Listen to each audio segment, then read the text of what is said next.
రాజమండ్రిలో పుష్కరాల ఏర్పాట్లపై సమీక్ష. జరుగుతున్న పనులపై పవన్ అసంతృప్తి. ఏడాదిలో 7,000 కోట్ల పనులు ఎలా పూర్తి చేస్తారని ప్రశ్న. ఏపీ లిక్కర్ స్కామ్ లో ఈడీ దూకుడు. ఎంపీ కేసినేని చిన్ని భార్యకు సమన్లు. ఈ నెల 27న విచారణకు హాజరు కావాలని నోటీస్. రైతు గోసా బీజేపీ భరోసా యాత్ర. వికారాబాద్ జిల్లాకు కమలం నేతలు. ధాన్యం కొనుగోలు కేంద్రాలను పరిశీలించే ఛాన్స్. నాగర్ కర్నూలులో జూపల్లి ఆకస్మిక తనిఖీలు. రైస్ మిల్లులను పరిశీలించిన మంత్రి. ధాన్యం అన్లోడ్ చేయకుండా లారీలను ఆపడంపై ఆగ్రహం. కాటారంలో రైతుల ఆందోళన. మంథని కాటారం రహదారిపై నిరసన. ధాన్యం బస్తాలకు నిప్పంటించిన అన్నదాతలు. రాష్ట్రంలో వైద్య వ్యవస్థ కుప్పకూలింది.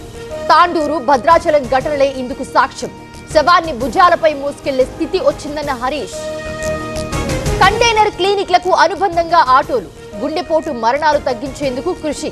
రామచంద్రాపురంలో ప్రారంభించిన మంత్రి సుభాష్.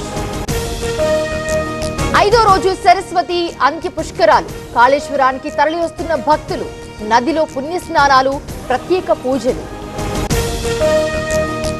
తెలంగాణకు కేంద్రం నుంచి నిధులు.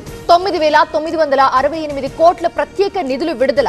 గ్రామాలు, మండలాలు, జిల్లా పరిషత్ల అభివృద్ధికి ప్రాధాన్యత. ఎన్టీఆర్ జిల్లా కోమటికుంటలో ఆందోళన. ఎంఎస్ఎంఈ శంకుస్థాపనకు అడ్డుకున్న రైతులు. తమ భూములు ఇవ్వబోమని తెగేసి చెప్పిన అన్నదాతలు. మళ్లీ పెరిగిన పెట్రోల్ డీజిల్ ధరలు. లీటరుపై ₹2.88 పెంపు. కేంద్రం తీరుపై మండిపడుతున్న వాహనదారులు. వికారాబాద్ జిల్లాలో దారుణం. భార్య గొంతు కోసిన భర్త. తాండూరు రైల్వే స్టేషన్లో ఘటన. ఇందిరమ్ల లబ్ధిదారులకు డబుల్ ధమాకా. ఇందిరమ్మ ఇళ్లను ఉపాధి హామీ పథకంతో అనుసంధానం. 90 రోజులు కూలీ చెల్లింపులకు ప్రభుత్వం గ్రీన్ సిగ్నల్.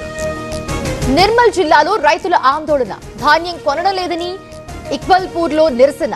వేరే సెంటర్ నుంచి లారీ రావడంతో అడ్డుకున్న స్థానికులు. మేడ్చల్లో అరెస్టైన జాహిద్ ఖాన్ కేసులో కీలక విషయాలు. పాక్ ఉగ్రముఠాలతో ఆన్లైన్ చాటింగ్. ఉగ్రదాడుల కోసం శిక్షణ ఇవ్వాలంటూ మెసేజ్లు. భారత్ లో అమెరికా విదేశాంగ కార్యదర్శి పర్యటన. తాజ్ మహల్ ను సందర్శించిన మార్కో రూబియో. తాజ్ అందానికి ఫిదా. కశ్మీర్లో ఉగ్రవాదంపై కఠిన చర్యలు. పలు ప్రాంతాల్లో ఎన్ఐఏ దాడులు. అనుమానితుల నివాసాల్లో సోదాలు. బెంగాల్లో డిటెక్ట్ డిలీట్ రిపోర్ట్ ఆపరేషన్. అక్రమ చోరుబాటుదారులపై ఉక్కుపాదం. ప్రతి జిల్లాలో హోల్డింగ్ సెంటర్ల ఏర్పాటు. లాభాల్లో దేశీయ స్టాక్ మార్కెట్లు. 880 పాయింట్లకు పైగా లాభంలో సెన్సెక్స్. 250 పాయింట్లకు పైగా లాభంలో నిఫ్టీ.